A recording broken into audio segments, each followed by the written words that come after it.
If you're able to turn on your camera, we'd love to see you join us this evening. Please keep your microphone muted during the first part of our session today. We will have a chance to ask questions at the end. We welcome you to put your name in the chat, what chapter you're from, or where you're calling in from. If you do have questions throughout the course of the panel, please feel free to put them in. And we look forward to a great evening. So again, my name is Dean Marquis. I am thrilled to be with all of you this evening. A little bit about myself. I live in the Hudson Valley region of New York, which is about 60 miles north of New York City. I'm a financial advisor and a partner at Merrill Lynch Wealth Management. I work with my best friend, Eric, who has cystic fibrosis. Also work with his dad, Mark Castellina. Eric and I have been friends for my whole life. Eric is my connection to CF. Eric is the reason I fight, and for his sister Jenna, who moved up to heaven at the age of 13 after her lifelong battle with cystic fibrosis. I'm very passionate about the CF family and the CF community. I've been a volunteer for over 20 years. The last several years, I've been the chair of the New York City Tomorrow's Leaders. I'm on the national committee for the Tomorrow's Leaders. So personally, I want to thank you all for being here this evening. Also a board member of the Greater New York chapter, and a participant in the Milestones 3 campaign, and a proud member of the Legacy Society. And if you don't know what the Legacy Society is, feel free to shoot me an email and I can tell you all about it. So we're so grateful to have everyone join us this evening. This is going to be an interesting look into the journey of two top-tier CF volunteers. These two volunteers have navigated the ups and downs of building a lifelong career, applying their skills, supporting philanthropic efforts, and taking on leadership positions. I'll let our speakers tell you more about themselves in a little bit, but I just want to introduce them. So as I mentioned, they are from competing firms, but they are two great guys, and I do believe they are friendly. So we have Mr. Bill Staffieri, who is currently a Trust Solutions Real Estate and Asset Management Assurance Partner at PwC. I will also say these two have very long titles, each of them. Bill is responsible for some of the firm's most complex real estate asset management engagements. Bill has more than 18 years of experience serving clients in the real estate and asset management industry. Bill's responsibilities include providing audit and consulting services to large publicly traded REITs, which are real estate investment trusts, as well as private equity real estate firms. Bill currently sits on the board of the Greater New York chapter. Bill also serves as the partner sponsor of the Read Ahead program, which is a reading-based mentor program for elementary school students in New York City. So I've known Bill for a little bit over a year, and I'm truly thankful for Bill's involvement in the CF Foundation. Bill does not have a personal or genetic connection. Bill is someone who has jumped at the opportunity to become part of the CF family. And I know from the time I've spent with Bill, he wants to make a difference. He means to make a difference. And I certainly respect and appreciate him for that. Bill, thank you so much. Now to a man that needs no introduction, Mr. Peter Hodge. Peter is a managing director with Deloitte Risk and Financial Advisory Cyber Risk Practice. This is the largest cybersecurity advisory firm in the world. Peter's a lead sales executive and brings over 30 years of experience of selling complex technical and business solutions to Fortune 500 organizations. Peter leads a team that helps Deloitte's clients secure their assets, minimize risk, and helps them sleep a little more soundly at night. Now on to how I know Peter best. I've known Peter for probably a little over half a decade, maybe more. What I can tell you about Peter is he's one of the most passionate, committed, and genuine people I have ever met. Peter works tirelessly to help find a cure for cystic fibrosis for his two daughters, Olivia and Sophie, and for all of those fighting the disease. Peter has volunteered for the CF community in many different capacities over 30 years. This has included starting the CF's annual fund in 2011 and chairing that initiative for 6 years. Peter is most proud of helping to build the Teen Advocacy Program, which since 2009 has empowered siblings of those with CF to have their voices heard on Capitol Hill. Peter has chaired the South Florida chapter board for 6 years and is currently the vice chair of the Greater New York chapter board. So needless to say, we have a very biased New York board this morning, but that is this evening. That is okay. Peter once spoke at a charity event that I'm involved with and that I chair. And Peter said something that I'll never forget. Peter said he needs an army behind him to help him find a cure for CF. I'm proud to call myself a soldier of Peter's army, and I thank Peter for all that he does. After we hear from Peter and Bill, you'll have the opportunity to ask them some questions. We encourage you to engage in the conversation. Put your questions in the chat. If you'd like, you can also use the raise your hand feature and we can call on you to ask a question. So without further ado, it's my pleasure to turn it over to Mr. Bill Staffieri. Bill, it's great to see you recovering from your Vegas trip. Thanks for being here. Barely recovering, Dean. I'm getting there, though. Great. I'm just going to touch my volume up here. All right. Should be able to hear you going forward now. Glad to hear you're recovering, Bill. So to kick us off, why don't you just tell us a little bit about your background? Tell us about your role at PwC, maybe a little bit about how you got there. Yeah, sure. First, Dean, I do want to start by saying it's an honor. It's an honor to be here with you tonight. It's an honor to be here with Peter. I need an introduction like Peter. I need to work on some things to make sure I get myself elevated to the level of needing no introduction like Peter Hodge. But I will tell you, I'm also a proud soldier in Peter's army. And like you mentioned, you gave a great introduction as far as my background. But I'm an accountant by background, but that is not my lifelong passion. It's not like I woke up and wanted to be an accountant growing up. You know, when I was kind of starting my journey as far as going to school, looking at different universities, I was a baseball player in a pretty competitive high school program. I wanted to play Division I college baseball. That was a dream. You can kind of see some jerseys around. That's my high school jersey here, a bunch of Dodger stuff for all the LA, Orange County people I saw in the chat. Big Dodgers fan. But like when I was going into school, I wanted to be an architect. That was kind of my dream.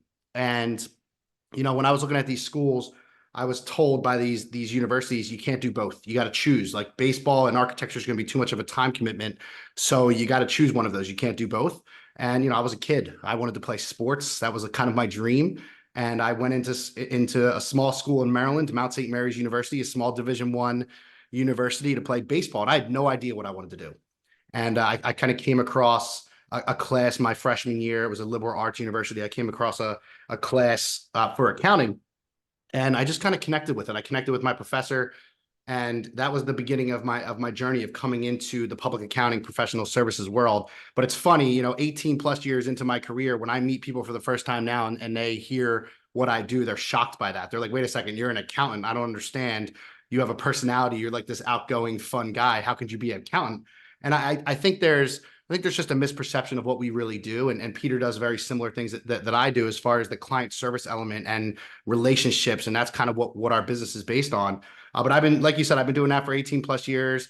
I've been a legacy kind of audit or assurance partner, if you want to call it that, for my entire career, always focused on asset and wealth management, real estate. I didn't start here in New York. I'm not a born and bred New Yorker. I started in Philadelphia. So I was in Philly for about 8 years. Then I did a couple years in our national, what they call our national office. And I served as our national real estate and leasing consultant, got to travel around the country, sit on panels, speak at conferences. I still get to speak at a lot of conferences, Dean. That's why I was in Vegas earlier this week. And it's really, yeah, it's more of what I would tell you is what I enjoy on the day to day, right? You mentioned a little bit about kind of me sitting on the board in New York for cystic fibrosis without kind of a personal connection. And that's because I truly believe that my purpose and my passion in my life is I really want to make a difference. I really want to have an impact, and I want to figure out a way to build a legacy.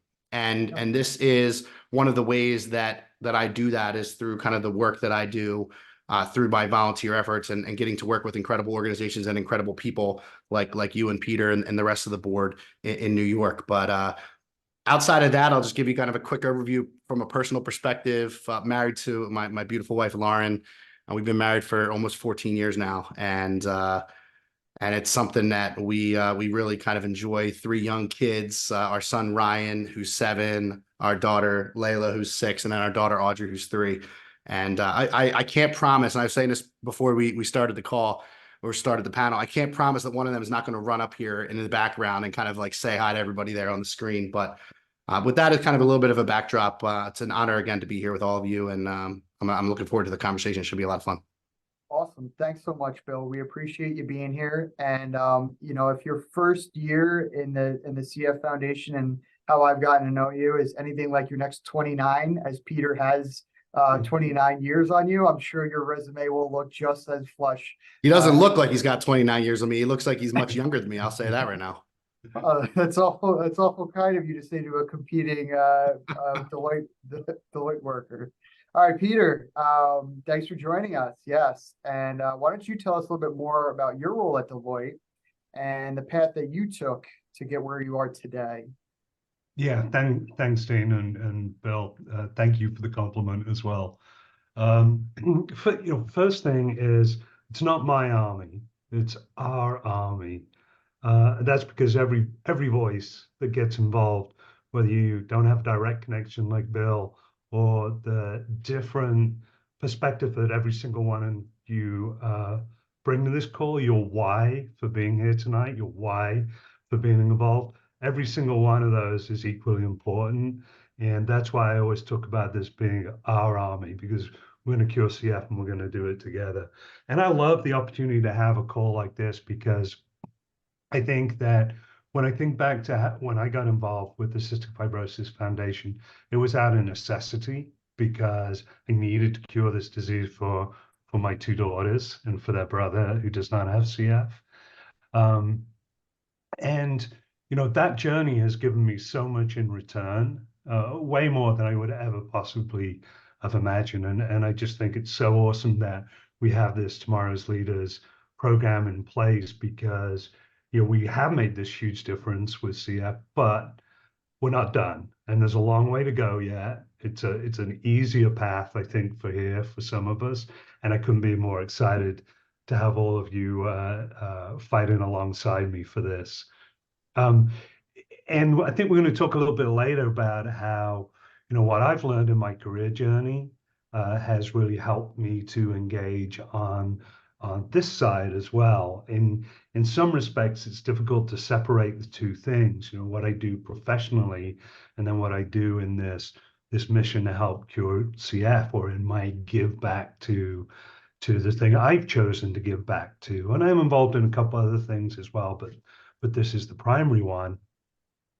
And so I think a topic like today, when we're talking about etiquette, is so important, because if you get that piece right, it enhances your career. And if your career is enhanced, it gives you the opportunity to do more in giving back to the community. And that just becomes this virtuous circle where everything gets better and better. I obviously I didn't grow up in New York. I grew up in a little tiny sheep farming village in Wales. And then I headed off to the big city in London to go to college to study computer science, and started out as a programmer out of college. Turned out I was a really bad programmer. I was awful at it, in fact. So the only opportunity for me was to do something I was actually quite good at, which was building relationships. And through my ability to build relationships, I ended up taking a career path that got me into business development and into sales, and into understand how you build client relationships and help grow your business. But relevant to this conversation tonight, I think, without having a clear understanding of etiquette, I would never have been able to drive this career path. And I've been incredibly fortunate to work for some storied companies, like Oracle, along the way here. So that's kind of my journey here, Dean, and all those things are wrapped up together. Right. Appreciate you sharing, Peter. Sounds like you both have a great amount of professional experience that this group in this Zoom call today can learn from. In terms of our today's topic, what you mentioned, Peter, as it's one of the questions that I think would be good to start off with. And perhaps you could just continue to run with it, and Bill, you could pick up as we go here. But in terms of your personal opinion, Peter, right? And we're talking about business etiquette today.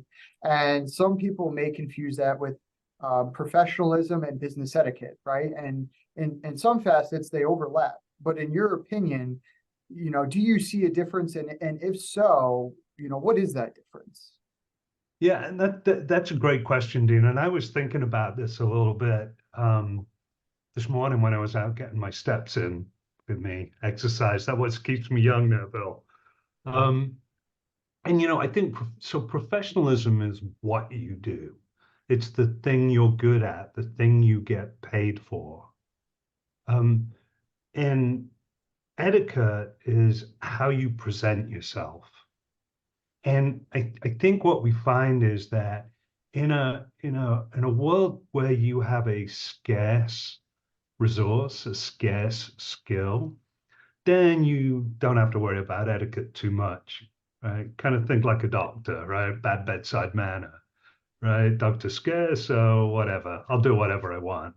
And perhaps Silicon Valley came up that way a little bit as well, where coders and programmers were so much in demand, they could say, I'll take the job, but I'm showing up in a t-shirt and everybody will be fine. So there's this sort of balance, I think, that says the ebb and the flow of etiquette and the need for etiquette kind of flows scarcity off the profession. But while that's true, I don't think it's a good thing. And when I think about etiquette, the best kind of shorthand I saw for this, and I think a lot of what we're going to talk about here will roll into this, is the ABC of etiquette, which is appearance, behavior, and communication. None of those three things are directly tied to whether you're any good at your job, but they are all tied to how people perceive how you do your job and whether you're any good at it.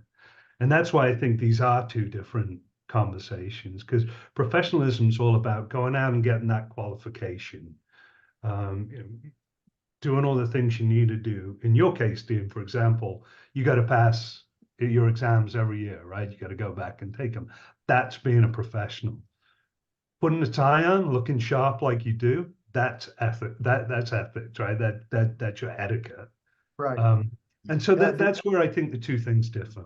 Yeah, those are really, really good points, Peter. And when this topic first came up, and I was looking at, some of the questions that we had that came up ahead of time, I thought that was a really good question. And the way that you put it, really makes sense, right? Professionalism is how you do your job from a technical standpoint, right? It's getting that background, being educated, knowing exactly what you're doing, where the etiquette perspective is those ABCs. I love that. ABC, appearance, behavior, and communication. And Dean, I'll just give you a great example. I know if anybody's a Curb Your Enthusiasm fan, like I am, but there was a great episode where Larry David shows up to his accountant, and the accountant's not wearing a tie or a sports jacket, and the whole thing spins out of control because that's what he was expecting. It's a great episode.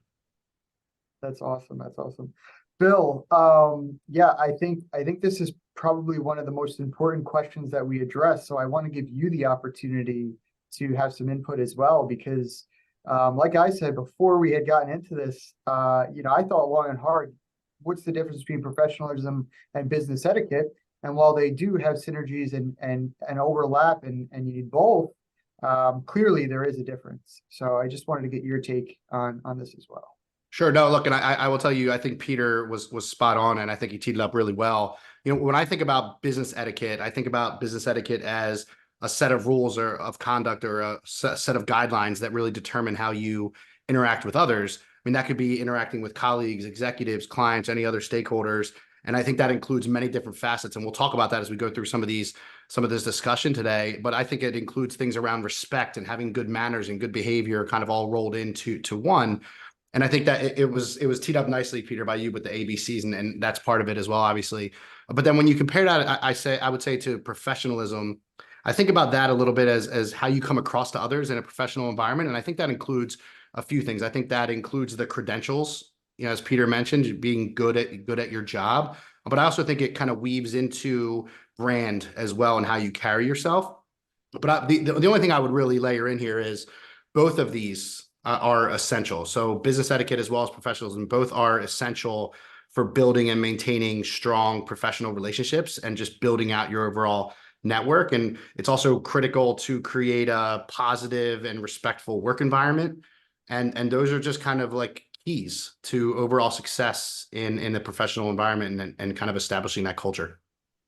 Yeah, you mentioned personal branding, right? That's a great topic, and I know that we've done sessions before where we've touched on that, but I think these are two important pieces of Yep, personal branding, right? You absolutely. need the professionalism aspect of it, but you also need the business etiquette aspect, right? Yep.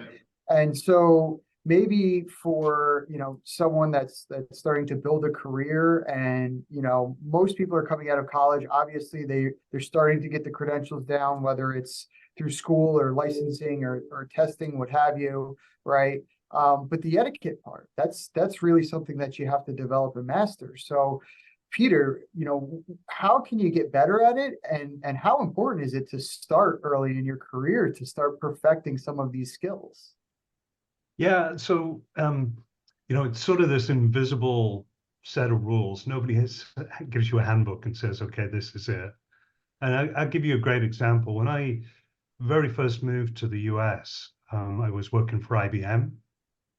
And I come over from London. In London, you showed up to work at 9 o'clock, and that was when you showed up to work. So my first day on the job, I show up to IBM at 9 o'clock. I am literally the last person in the parking lot. I had to park my car so far away. I got my 10,000 steps in for the day. So I show up there and I'm the only guy. Now, this is going to date me a little bit, but I'm wearing a double-breasted suit and like a yellow shirt or something. Everybody's in navy blue suit, white shirt, blue tie, right? And I walk through the door and I'm like, yeah, I don't quite fit here. So the next day I got there early and I got a new suit and I put a white shirt on and I fit in. And I think we don't always know the rules when we go into a situation. But the thing is to learn from them. We're all given the opportunity to learn. I think, especially when you're early in your career, it's okay. We're all going to make mistakes. And it's how you deal with those and how you learn them. But those three things, appearance, behavior, and your ability to communicate effectively, I do think everything wraps into those, and it's okay to learn. Right. And I mean, Bill, you've probably got similar examples, I'm sure. I have a lot of those similar examples. I would just say, just to kind of level set, when I think about like why it's beneficial for someone to really try to master the art of business etiquette and the impact that that has on your career. I mean, look, it's really important because of all the benefits that come along with business etiquette. And I think part of that is around this creation of this, professional atmosphere, this open communication that exists, and it helps kind of foster what I would say is a productive and enjoyable culture and overall environment. So that's kind of like the foundation of what this allows to be built from business etiquette. I think it's about where you and your colleagues and your clients, for example, just feel comfortable and they feel valued together. So simple acts, and we'll talk about this as we go through business etiquette, but simple acts like active listening and giving credit where due and showing appreciation. I mean, that goes a really long way in strengthening professional connections. And talking about connections, I when I was thinking about this, I was thinking a lot about the human connection element of all this. All of us, no matter what we do in our paths in life, we encounter other humans on a daily basis, right? So someone that's focused on mastering business etiquette or has a great understanding of business etiquette, I mean, that's somebody that is treating others with respect. They're interacting respectfully with others. The tone is not changing in the way that they are talking, depending on what level of the people that they're talking to. It never changes. So with that as kind of an understanding and a background, I mean, you're showing your appreciation to those you work with and your teammates, especially. And I would say, like, for example, and many of you may focus on this, many of you may be really good at this, focusing on remembering the names of those you work with and interact with. That's a big focus of mine when I think about business etiquette. I will say, like, don't be ashamed to write down a few facts about people so you can recall those facts to remember kind of personal things about them. And then later on, when you encounter that person again, you can personalize it. You can inquire about their children, their spouse, a recent trip they may have gone on, different hobbies, sports allegiances, things like that. Think about that and the impact that that can all have on how strong of a relationship you can build just because you're grounding yourself in this business etiquette. And I think it's something I focus on with every colleague and client and person I have the opportunity to meet with on a daily basis. And some of this, look, some of this requires quite a bit of effort, but I think it's worth it. And I think just getting back to the human connection element of it, people want to feel connected. They want to feel important. They want to feel like, Peter's example, they want to feel like they belong and they want to feel like they fit in. And I think, you can deliver that by creating kind of an environment that's kind of grounded in this idea of business etiquette and how you interact with others. So yeah, no, Peter, to your point, I have experienced a lot of those different things throughout my career. I mean, I've been in multiple cities. I've traveled around the world. We'll talk about that, I'm sure, as we go through some of these questions. I think there's like these cultural differences that you need to navigate and everything like that kind of, again, gets grounded in business etiquette. But I mean, when I was thinking a little bit about kind of the benefits of mastering business etiquette, those are some of the things that came to mind for me. Yeah, and Yeah, Bill, I think that it would take something as basic a building block as being able to remember someone's name. Yep. And I am naturally awful at that, but I have worked and worked and worked to get better at it. And there are a whole bunch of different techniques you can use to remember people's names as soon as they're introduced, but it's something you can work out. And I would recommend that everybody on the call, if you Definitely. think you're awful at remembering people's names, you probably are, but you can become really, really good at it. There are ways to do it. So write that down. There's something to take from this. I'm sure there's a ton of stuff out there on the web to figure out how to do it. But one of the reasons why that is so important and some of these other fundamental building blocks is because it builds trust. Yep. People immediately go, oh, she was able to remember those three people's names. She's good.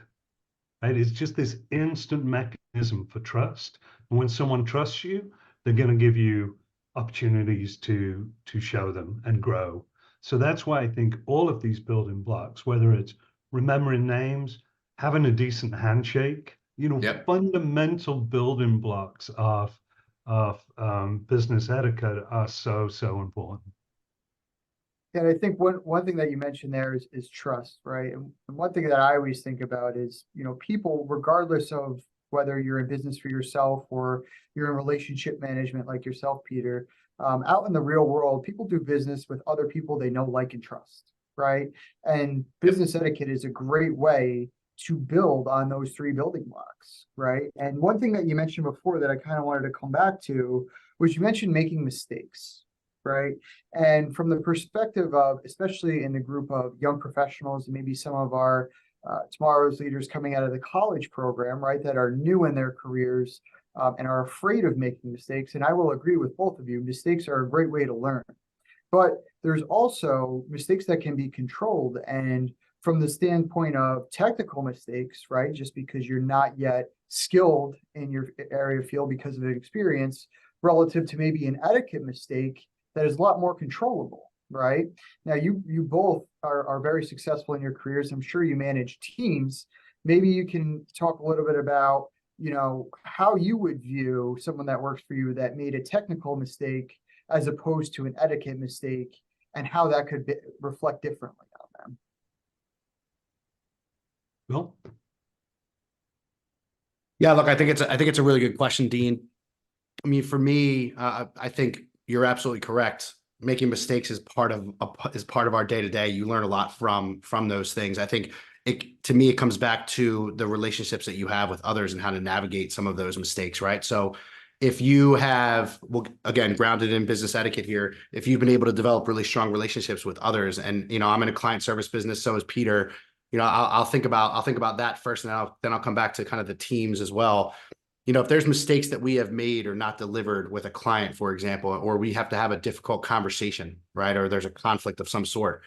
When you think about the relationships and business etiquette as a whole, when you're dealing with conflict, I think it comes down to just the tone and the way you speak to others during difficult conversations. I think that makes a significant difference to the outcome of those discussions. And I've had plenty of those experiences throughout my career. I mean, so I think about the clients and some of the difficult conversations I've had to have over the years there, just approaching those conversations with kind of a respect and focusing on active listening when you're resolving issues, I think is really critical. But then if I think about my teams, the way I approach those types of situations, Dean, and again, it happens all the time where there's mistakes that are made. If it's technical mistake and it's just something that you can use as a good coaching moment, I mean, that's a great opportunity for you to kind of sit there with the teammate, invest time in them and try to help them grow and develop. And that's a passion of ours. That's a passion a lot of what we all do. And that's something that I try to do quite a bit of. If it's an etiquette mistake, which, I mean, it happens all the time, I also view that as a great learning experience for them, right? Again, it comes back to something I said earlier a little bit around some of this is just educational. Like, you need to learn some of the things that you need to do to kind of, adhere to proper business etiquette. And a lot of times somebody who's coming in as an intern or a new associate, somebody who's early on in their career just doesn't appreciate or realize that. So I try to use a lot of those as just learning opportunities to share examples of things I experienced earlier on in my career, things that they can take away with that. And I mean, we all experience it even years into our career, we still experience those types of things. And I will tell you, I have some examples I thought through for some of the other questions I know we're going to talk through around kind of some of the cultural differences and how other countries operate and as compared to what we were maybe used to on a day-to-day. Those are types of things that I've had a lot of conversations with my team members as we've kind of gotten the opportunity to travel around the world and do a lot of really cool things. Yeah, and Peter, I want to give you a chance to respond here. In the essence of time, there is one question I want to skip to that kind of rolls right into the topic we're talking about, right? This is a question I was looking to get to because I think it's very relevant, and it's definitely relevant to what we're talking about right now, and that's the differences in etiquette across the generational divide, right? And where do you see on the generational divide some of these maybe etiquette mistakes being made, or where improvements that you see across this generational difference? Just some commentary on that, Peter. Yeah, so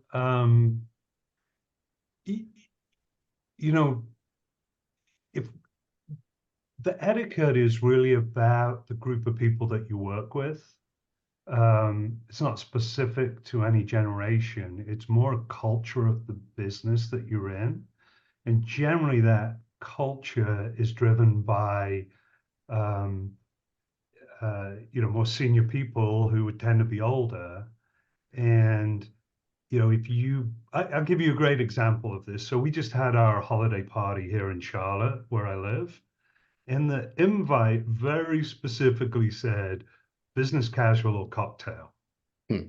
And I saw a whole bunch of younger professionals there who were wearing what I would consider neither of those. It may have been appropriate for going out with your buddies, but it was not appropriate for a business event. And that business event, the invite, you could say, oh yeah, well, that's what those old boomers would wear. Or, oh my God, those old, Gen Xers. But it doesn't matter. It's irrelevant. That's what the invite said. And business etiquette would dictate that you would do the same. And so I think it's less thinking about this from a generational divide and more about the things that we have to have in common together. And that'll vary between the industry, whatever your industry in, right?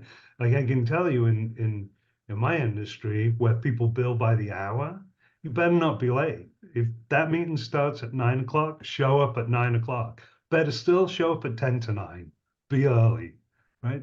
Yeah. Other industries, other cultures, they're fine with, yeah, whatever. I rolled in, whatever. So less about that culture divide, more about understanding the etiquette of the business or industry that you're in. And I think if you can build that emotional intelligence to understand that, then you'll be just fine. If you don't look around, if you don't open your eyes, if you don't go, why are they doing that? Then you won't get it. It's going to be frustrating, and you'll be looking for another job probably in a short while because you just won't gel with it. Right. Bill.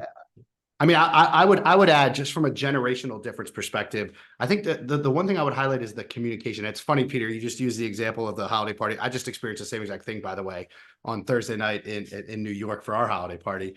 So it kind of made me laugh a little bit because I literally saw the same exact thing that you, I'm sure, saw in Charlotte.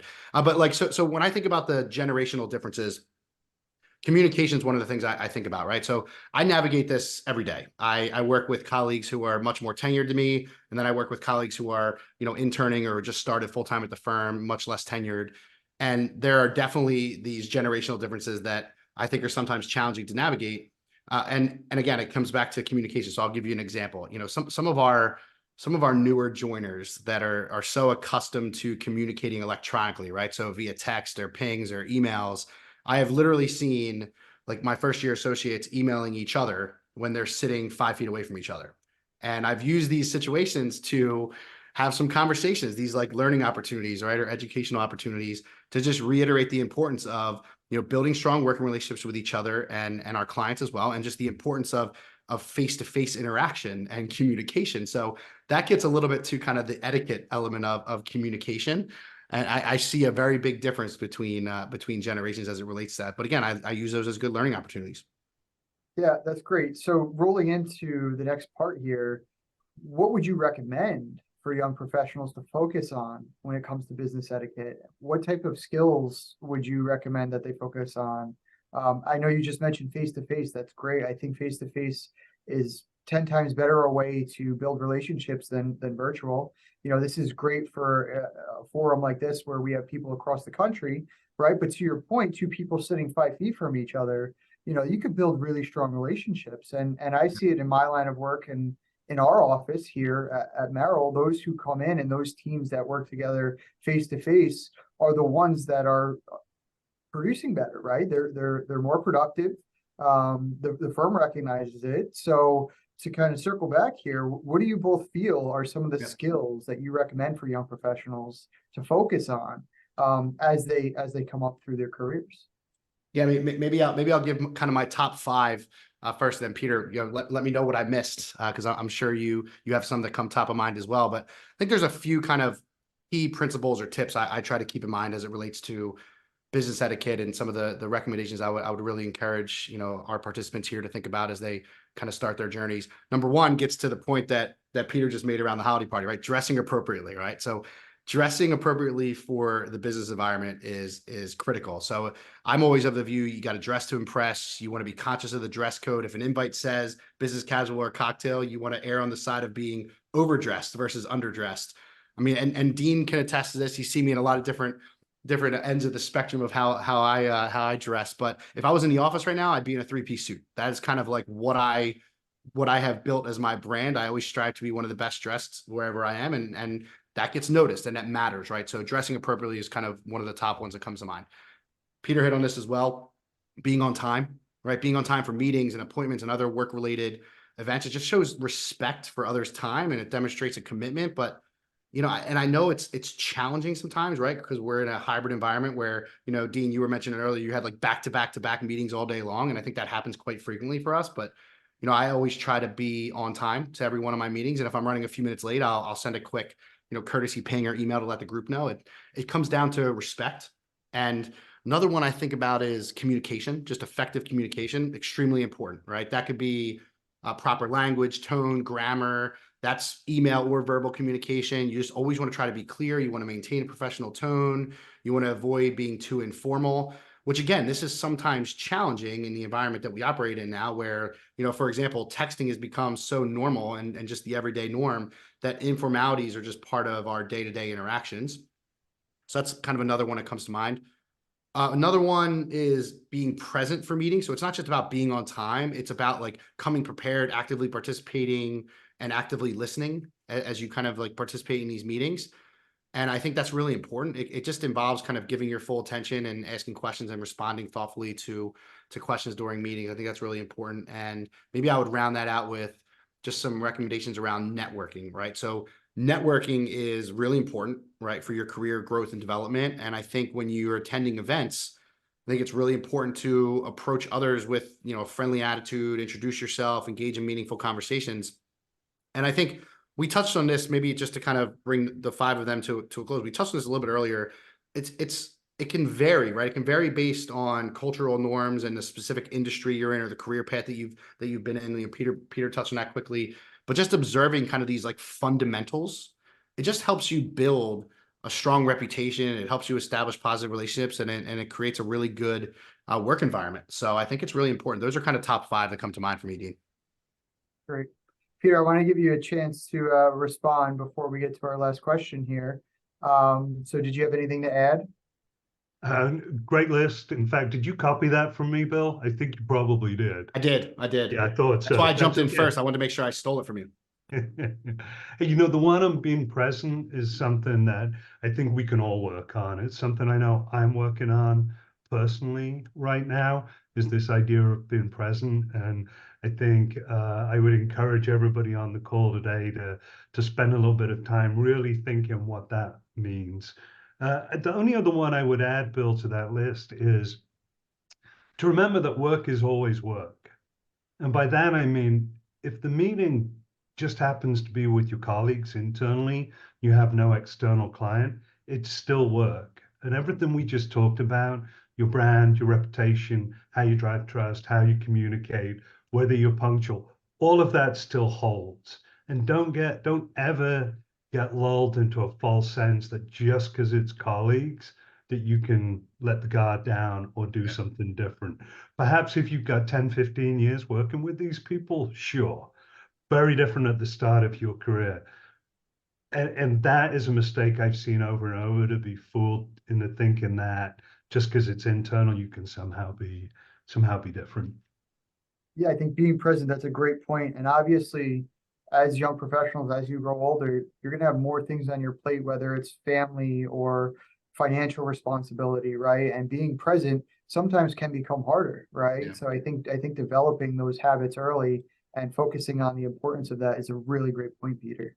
Yeah, that's really One- tough. Being present for meetings is really challenging, right? The multitasking, just like that temptation to do that during meetings is very real. And I think a lot of people struggle with that.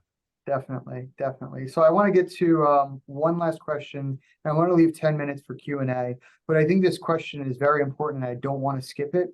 So in looking at your CF background, Peter, with you and Bill, obviously you're quite engaged with other foundations and you've jumped right in with us. You know, how maybe has business etiquette skills throughout your career helped build your supported network with foundations, and how is that kind of tie-in? You want me to go first on that, Dean? Whoever, I'm going to toss it up to you. Go ahead, Yep. Bill. All right, I'll go first. Thank you, Peter. I would say, Dean, to that question, my overall brand, which is inclusive of kind of the professionalism and business etiquette we talked about, I think that's what really led to the opportunity to join the Cystic Fibrosis New York chapter board. And it was from building really strong relationship and friendship with one of my partners who's on the national board, who connected me first to Peter. Peter was the first connection I had into CF here in New York, and then Margie in New York. And here I am today, right? So I think that was, a couple of years back, and kind of being on the board for the last couple of years, I've loved every minute of it. And it gets back to what I was saying earlier in some of my intro remarks around just my actual passion in my life, around just making a difference and having an impact. And I don't think there's many better ways to do that than to be on a board of an incredible organization like CF. But I wouldn't have gotten these opportunities. Dean, to your question, I wouldn't have gotten these opportunities if I didn't build the network that I have, didn't build the relationships that I have and friendships with, some of my colleagues. And a lot of that was grounded in kind of the business etiquette over the years and professionalism as part of my personal brand. Peter, anything to add? Yeah, I mean, I think networking, that ability to build an army, as we talked about, for whatever purpose you need to apply the army to is really true. And in order to do that, you have to build trust. You have to be able to communicate. You have to show up on time. All these things we've discussed, they all tie into allowing you to have influence, whatever it is you want to do in life, whether it's work or personally. To get those things done, you have to have influence. In order to get that influence, you have to be trusted. And if you're going to be trusted, you better have a firm handshake. You better show up on time. And sometimes you even got to put a tie on. So I would also add knowing how to tie a tie to the list of things. Great. Thank you so much, Bill and Peter. Obviously very insightful. You guys have a lot of experience. I have some questions rolling in down here. That's what I'm looking at on this screen. So maybe we can get to some Q&A. So the first question is, do you think there's room for individualism and personality in the workplace? And I'm gonna tee this up to Peter, because Peter's got one of the biggest personalities of anyone I know. So perhaps, Peter, you could take this question. Yeah, so the answer is 100% absolutely 100%. yes. And the reason is, so, you know, at Deloitte, we always talk about bringing your own authentic self to work. And any firm, I think, that you want to work for today is going to have exactly that same message, because there is no difference between who you are, the authentic person you are, and yet being able to navigate within the structure that you're in, which is what we just talked about. So bring yourself, bring your voice, bring the thing that makes you special, the thing that's going to make you the leader that you want to be, and wrap this stuff around it. You're at the core of all this. The other things are on the outside, right? You're the chocolate, the other stuff's just the shell. Right. And speaking of the shell, we all know Bill with his great three-piece suits, and I've witnessed them, right, are very individualized. So I think the answer is a resounding yes. 100% agree with everything Peter just said right there. I think Yep. about this a lot as far as, you know, recognizing the value that you can bring to any organization you end up working with and staying true to who you are as part of your journey. I have these conversations with our younger staff, younger associates all the time. I think Yeah. the answer to that is 100% true. Yep, absolutely. We have another question here, Bill. I'm gonna stay on you. What is the most important lesson you've learned about etiquette in your career, or something that comes to mind? I would tell you that one of the lessons I've learned has been very focused around cultural differences. To be honest, like I think some of the business etiquette stuff that we've been talking about today, like if you spend any time thinking about what you should do and how you should interact with other people, it almost feels like table stakes, and it feels like pretty easy to navigate. Firm handshake, eye contact, those types of things. That seems pretty like understood. But when you start traveling around the world, right? And I've gotten the opportunity to travel around the world with the firm to Asia, to all over different parts of Europe. There is absolutely different cultures that you need to navigate. And I, you know, the first time I did that, I did not do what I would call like proper preparation for going into one of those different cultures, right? So you, for example, you can go to shake someone's hand. They don't shake. That's not what they do in that particular culture, right? It could be a bow. It could be something different. Maybe physical contact with certain individuals in that culture is not something that they subscribe to. So I've learned those types of lessons, and I learned those lessons. To be honest, I learned those lessons working in a city like New York. We have people from all over the world, all different types of backgrounds and cultures that work with us. I mean, you know, Peter and I definitely experienced that. Dean, you, I'm sure, experienced that. So I've learned that even, you know, over the past. I've been in New York now for, you know, almost the past 10 years now in this market. Over the past 10 years, I've learned that several times. You know, I have a coachee, for example, that comes in first time I'm meeting her or him, and completely different kind of cultural background, and again similar kind of experience where, you know, you go to shake their hand and they're like, I don't do physical contact. You're like, oh, you just don't think about this kind of stuff because it's so normal to us. So the lessons I've learned when it comes to that is just, you know, educating yourself on those types of things before you go and have those interactions. That's something I've learned in like the etiquette realm. The other stuff, I feel like if you get brought up with really good manners, I feel like a lot of that stuff has just come pretty naturally. So I think having conversations like this just makes you a little bit more conscious of these things. A lot of us are grounded in it anyway. It's talking through it where you're like, oh, okay, I'm going to be a little bit more intentional or thoughtful when I go have these interactions with my team members or clients, et cetera.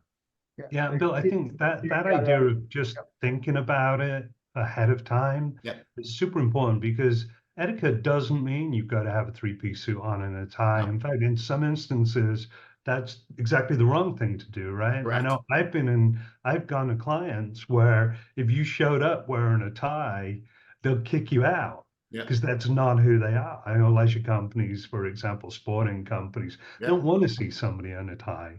They want to see you wearing their logo, right?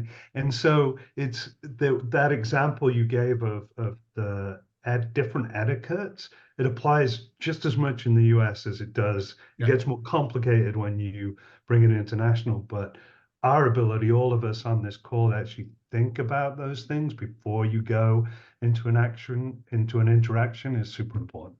Yeah, agreed. Wonderful. I think we have time for one more question. This has been awesome. Thank you so much again, Bill and Peter.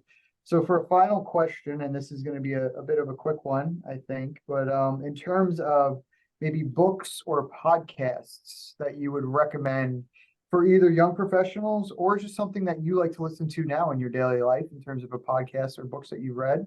I'll give each of you a shot at this. What are some things that come to mind? Let me look back on my bookshelf here for a second, Dean. I'll pick one that I would recommend to all of you. I have a bunch of books back here on leadership. I have like an incredible passion for leadership in general. So I read this book, Leading with Heart, and I found that to be a really interesting book to read and just different kind of perspectives as to how to approach leadership. And it gets to a little bit to like the human element of what we all do. So that was a book I really enjoyed and I would recommend to the group. Awesome. Peter? Well, you caught me surprised because you didn't give us that question up front. So I'm just looking at what I've got sitting on my desk here. I got to keep you on your toes, Peter. Yeah. So I have this book here, The Hidden Life of Trees. And it's a great book. It's really about forests and the way that everything works together. Yeah, it's all interconnected. And I think that whether we're talking about trees or whether we're talking about businesses, everything is interconnected. And knowing how you should interact with somebody else is just so vitally important. And the fact that each of you took the time to get on this call today is really important to me. So thank you for doing that. Yeah, agreed. Awesome. It's a Great. good book, by the way. Hidden Life of Trees. Thoroughly recommend it. Does anybody else on the call want to unmute and ask a question? If not, that is okay. I'm just looking to see if I see any hands up. Hey, Dean, there's actually 3 questions in our chat. If Okay. I know we're almost over time, so maybe we can answer like 1 or 2 of them. We answered. We'll do a speed round. We answered 3 from the chat. Perfect.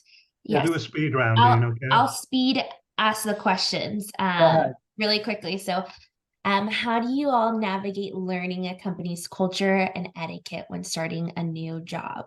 And is it appropriate to ask in the interview? Yeah, I was going to say ask questions. I mean, when I came into this industry, I talked with a lot of people that worked at PwC at various levels, and I just asked them about what their day-to-day was like and what the culture was like at the firm, and it gave me a pretty good kind of foundation to come in with, and then I figured out a way to kind of stay true to who I was, be myself, and fit into that culture. Yep, ask questions. Ask. Perfect. Priscilla, do you have any else? Because I don't see any more in the chat. They might be further up. I've if you have got one, it. Fire away. Perfect. So this individual struggles to maintain / check in with their connections that I make from networking. Could this be seen as a negative? Yeah, I thought the question was gonna go in a different direction. Yes, I would say staying in touch with the people that you network with and meet through your networking opportunities is important. And I think you should be really intentional and thoughtful with that. I was going to suggest ways that I do that successfully. And I have these reminders in my calendar that say like, reach out to X people. Right. And I do that kind of once every couple of weeks, once every month, whatever the right frequency is. That you have to put some sort of something in place to trigger that for you, because all of us know how life works, right? We get kind of completely consumed with what's going on in a day to day. So the last thing on your mind every day is like, let me make sure I reach out to that person I met at a conference 2 weeks ago to check in and say and see how things are going. So I've forced myself to do that through calendar reminders. Yeah, and I think, Bill, you used the most important word there, which is with intent. Yeah. And I would say when you think about network, and we all build these huge networks, but some of those, if you do it with intent, you need to know why. Is it because you're chasing a deal? Is it because you're chasing information? Is it because this is how you're going to get your next promotion? So, because you can't do it with hundreds or thousands of people, but you can do it with intent on a group of people that are going to serve whatever purpose that you want to serve. Agreed. Okay, last Or one. do we have any more? Tips for making an impression in the virtual or hybrid business environment. This is great. Bring energy to the conversation. Bring energy. That would be it's really hard. In the virtual environment, it's really difficult to connect in like a meaningful way. So I will tell you, just be present, pay attention. You know, as tough as it is to have eye contact with the screen, because you're literally looking at a screen. I think that's really important. But you know, having that energy and being an active participant is really important to make an impression, I think, virtually. Yeah, and the energy does come through on the screen as well. I mean, we could spend a whole other hour on, etiquette for Zoom calls. But God, that would be boring, and nobody wants to do that anymore. I mean, I remember going through an etiquette class at the beginning of COVID as to how to interact virtually, right? Because we were all shifting to that world for the first time. Yeah, yep. Well, if you're looking to get some one-on-one, not at Zoom, this is a great segue for me to remind everyone, March 13th and 14th will be March on the Hill in Washington, D.C., immediately followed by VLC, our Volunteer Leadership Conference, which, plug here for the Tomorrow's Leaders, we've had a continuously growing presence at the VLC. We had quite the showing in Denver last year. So I encourage you all to mark your calendars. If you are able to come, definitely meet us there. I will be there. Peter, I'm not sure if you will be there. Bill, I don't will. know if you will be there either, but I will definitely be there. Peter will be there. And we can connect again in person, which, as Peter mentioned, is great. Also, just another save the date. Our upcoming Tomorrow's Leaders Town Hall is January 8th. So if you would like to join that as well, that will be a virtual call. There's a national call, so you will get a notice shortly for that. I want to thank everybody again for joining tonight's session. We're really excited on where the program's going. We're really excited for 2024. We appreciate Bill and Peter tonight. We appreciate your time. We appreciate your efforts to the CF Foundation, and we appreciate everybody on this call.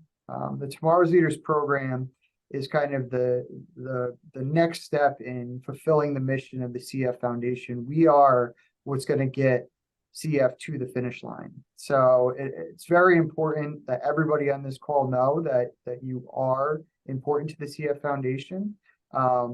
You are definitely an integral piece in what we're doing, and we thank you for your time and effort. So thanks again, everybody. Have a great night, and we'll